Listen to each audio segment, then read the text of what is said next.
started as a cub reporter, I guess you might say, in June of 1964 at the Cortland Standard. I started writing, what did I do? I covered, 4-H club meetings and wrote obituaries and that kind of thing when I first started, and then I graduated to doing covering Common Council and Board of Supervisors meetings and doing police beat and covering fires, and I also did sports for the first 13 years I worked there. It's quite a variety of things. Yes, it is. It gives you a unique perspective on Cortland and what's transpired. This book that the Historical Society is going to do is focused on the last 50 years, so your career at the Cortland Standard has spanned that whole 50 years. Yes, over that period of time, as a reporter, I covered everything there was to cover, from political meetings to courts and trials and high school sports. So about everything that happened during that period of time. And then I became an editor in 1977, 78, I guess it was. And have been an editor ever since. Is there anything that stands out, that pops into your mind as maybe the most significant or most dramatic? Well, I think that the biggest changes that I noticed are the virtual disappearance of the factories that used to be the primary employers, like Wickwires, Brockways, Brewers, Monarch Machine Tool Company, and as well the disappearance of downtown that was a major family shopping center with half a dozen department stores and all kinds of drug stores, men's and women's clothing stores, almost all of which have disappeared. Which is a significant trend or development that happened across the whole country. So that's very true. Yeah. As far as an event that you might have covered at the paper, or an episode in Cortland's history that stands out in your mind, is there anything that comes to you? The one that stands out in my mind the most probably is the creation of Tompkins Cortland Community College, which it seems to me would not have happened if it were not for the hard work of a man named Frank Taylor, who was the chairman of the Board of Supervisors and the Cortlandville supervisor at the time. He was the driving force behind that. And in his role in government, he was able to usher that proposal through. It wasn't his idea to form the community college. I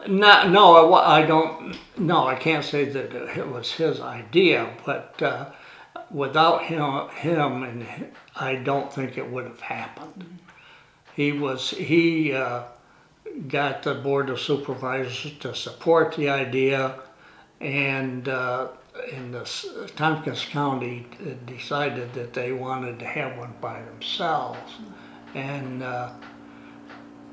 Frank was able to convince them, and more importantly state officials, that that wasn't a good idea, that it should be a joint endeavor, and he was successful in doing that. Interesting difference that one person can make. Definitely. What, one of the questions that I'm thinking about asking people about Cortland in the last 50 years, you've lived here your whole life? Yes. Yeah. What is it that you most appreciate about Cortland or most enjoy about the area? Oh, I like the friendliness of the people who are,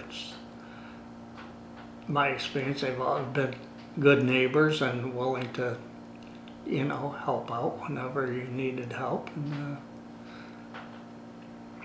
made it a fun living here. It's interesting how you can still walk downtown and still see a lot of people that you Yes. It's small enough that you can still do that. Do you have a memorable moment? I know I asked you about a significant event, but do you have a memorable moment from or favorite memory of the last 50 years that you'd like to share?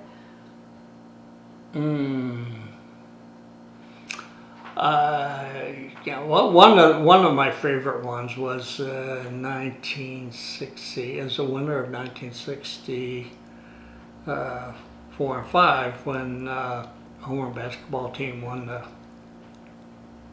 Section 4 championship. At that time, it was the overall championship. They beat Binghamton Central to Wow, win the title. that must have been quite a celebration. Yes, it was. Did they have a parade? I don't know that they had a parade, but it certainly was a significant event. Is that when you were covering sports? Yes. Ah, Yes. okay. So that stuck in your mind as far as something that you Right. covered, important event. What do you think the future holds for Cortland? I really don't know. I really don't know. I know that it's encouraging that there seems to be right now a growing number of small businesses, professional business here, design companies that are in computer business and so on, that suggests to me that there might be a lot of good things happening. It is kind of surprising to think that, the slogan that, the last one, Cortland, turn off the lights. I remember it after the Brockway closing, those bumper stickers started to appear. How many times we thought Cortland was down and out over the loss of. Right, I think that kind of thinking has kind of gone by the wayside. I think people are more optimistic now than at that time. Mm-hmm. I agree. There's a resiliency Yes. that you notice in people, at least a positivity about the future, what the future holds locally anyway. Would you mind sharing what your favorite place in Cortland is? Or do you have more than one favorite place?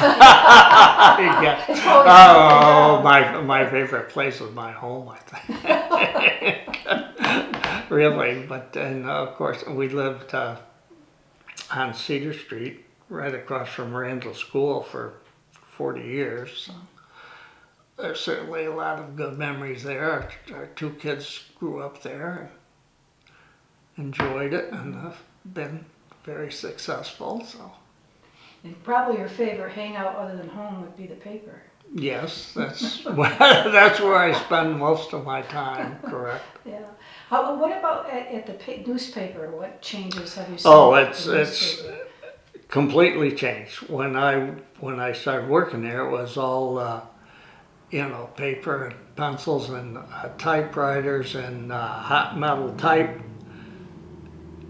That had been the way of doing business virtually except for typewriters, since the paper started in the 1860s. And when typewriters came in maybe 20 years later, perhaps, and that had been the way to do business for 80 years maybe? And that virtually changed overnight. First it was punch tape that was used to, the linotype machines were adapted to accept the punch tape instead of the fingers of a human linotype operator, and set the type, and then the machines were replaced by computers, and now it's all digital.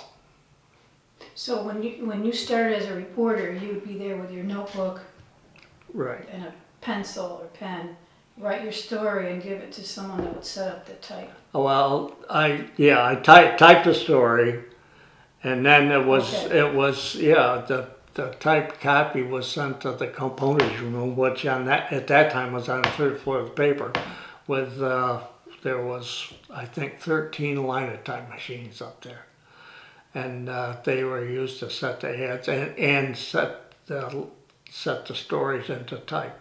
Those machines aren't still up there, are they? No. No.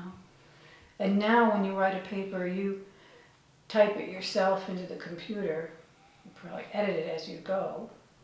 Or you're doing editorials now, but you edit as you go. Right. And then you digitally send it to where? I sent it to the composing room still, but and it's set into basically set into type electronically, and the pages are all made by electronic photographic process that prints the pages out, where there's no metal or printing presses involved It's anymore. amazing. As far as making those page proofs, they come out and end up as a big negative that's sent to the press room and goes on the press and used to print the paper. And what's that process called? I stumped you.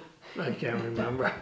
It's okay. I have very little to do with it, and I don't Yeah. know an awful lot about it. It probably replaced a lot of people that were, the newer Yes, process there's probably half as many, or maybe even less. There probably was about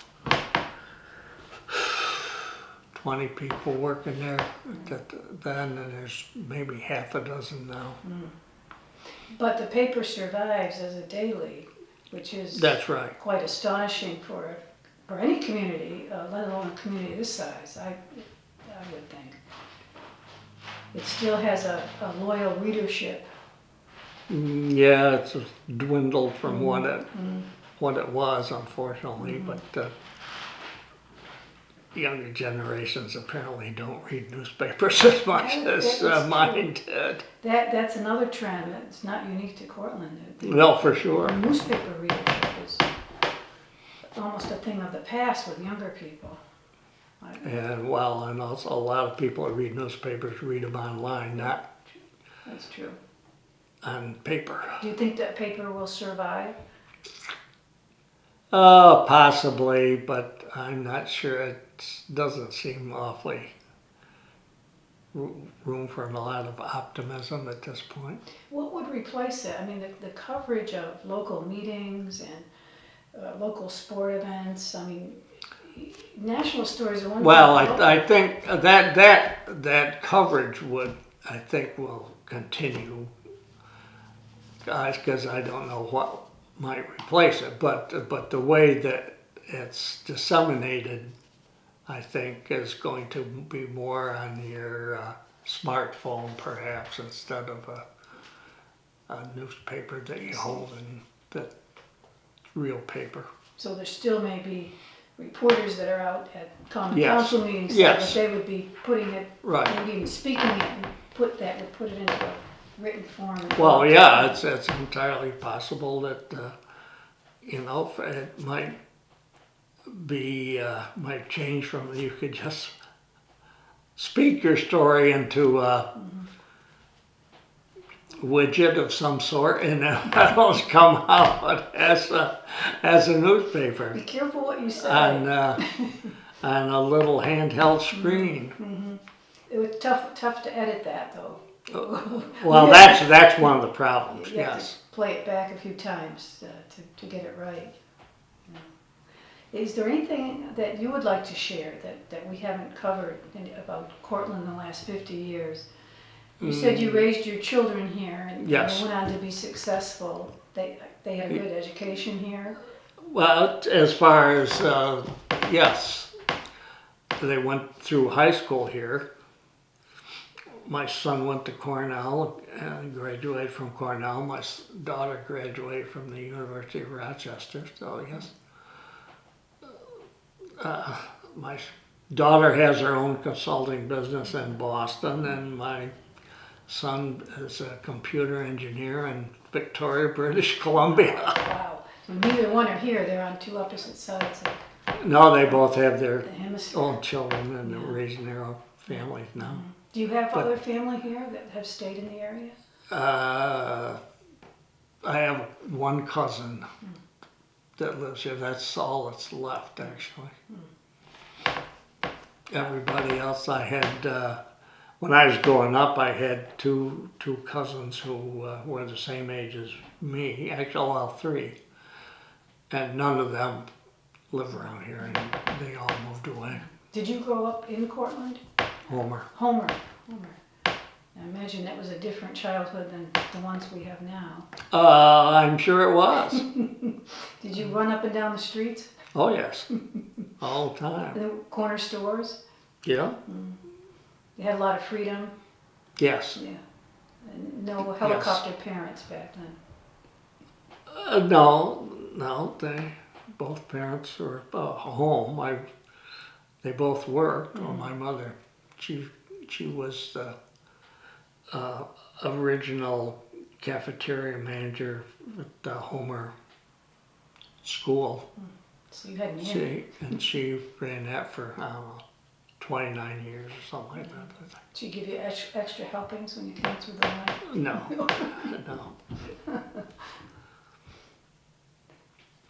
So that was, and you know, you knew everybody in school. Of course, there was, I think there was 80-some people in my graduating class, and we've gone through school with almost all of them. The elementary school was on the green there? When I first started going to school, all of the schools were on the green. The elementary school, which was an ancient building at the time, it burned in 1945. And so I didn't go to school in a school building until I was in the 8th grade. Really? I was in 1st grade when it burned. Where did you go to school for I those went years? to school in the fire station, in the town hall, in stores, churches, and then they brought some old civilian conservation corps shacks from Taylor Valley, I think it was, and set them up next to the burned out school buildings, Wow. and that's where we went to school. I hadn't heard that. So you were there all those years while they were rebuilding Yes. the school, an elementary school. They rebuilt the elementary school and built the high school up on 281 where it is now. At the same time. Yes. Interesting. That's pretty ambitious. Yeah, it's 281 was a dirt road when I was a kid. Really? Did it go all the way to Ithaca as a dirt road? I doubt it. I suspect it was a dirt road from Homer to Cortland. To where it meets up to 13. I think it's 13. What other big changes have you stick out in your head in the area? Oh, well, Interstate 81 also, that was built when I was in college. That was a dramatic change, cutting right up through the valley there. For sure. Yeah. It took a lot of good farmland. Yeah, it went through a lot of farms. It's interesting, they went up on the side of the hill when it came to Cortland, but it went up through that, right up through the middle of the valley up near. Yeah, I'm not quite sure why they decided to do it that way, but I suppose it was a lot cheaper to build it, and there wasn't as much opposition maybe as they had in other places. I don't know. And it looks like, when you look at the map, it looks like they made a jog to come into to go through Cortland. When you look at how 81 goes, it kind of goes off to the west a little bit to capture Cortland, and it kind of jogs east and south again. You hadn't heard that there was some effort to go through Cortland? No. And of course the main street was two-way Main Street when you were It changed when when I was covering the common council in the late 60s, 1970. I'm not sure exact year. Morris Noss was mayor. I know. Was that his idea for the? Basically, yes. It was his idea. He thought it might save Main Street, save the downtown shopping area, because one of the main purposes was to increase parking. It doubled the amount of on-street parking because they went from parallel parking to diagonal parking. And there was not anywhere near as much parking lots as we have now. We have considerable number of parking lots downtown now that did not exist then. There was buildings in those spaces. It always struck me, why was it parking? Well, more people had cars, I suppose. It became more parking was seen as being necessary because more people were driving rather than walking downtown, or there were more people driving cars than there were in prior years. Yes. It spurred the concept that we need more parking downtown. Right. It's interesting. We're going back again to at least examining whether the two-way. It's time for a two-way Main Street again. It's interesting how everything. Well, yes, I'm not sure that having a two-way Main Street is a cure for what problems there might be downtown, but we shall see. New ideas or old ideas are new again, and what goes around comes around again and again. You've probably seen that, especially in your coverage of political meetings over such a span of time. Ideas that have waxed and waned and come and gone. Yeah, to some extent, yes. Is there anything that that you can think of that there might have been a time or something in Cortland's history, in the county's history, that was an opportunity lost, or something that had come up that you had wished that the county had done, or the city had done, or any entity had done, that you felt was a missed opportunity?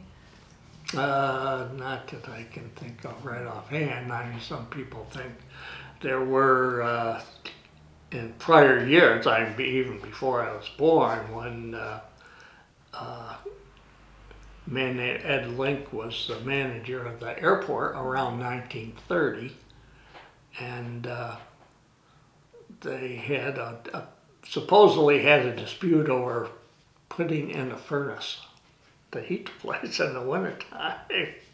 And he was the manager of the airport, and he wasn't satisfied with what the city, it was a city airport at the time. He wasn't satisfied with the way the city was taking care of it, so he left and went to Binghamton, where he created what became a major corporation who made training equipment for pilots that made him a millionaire in World War II.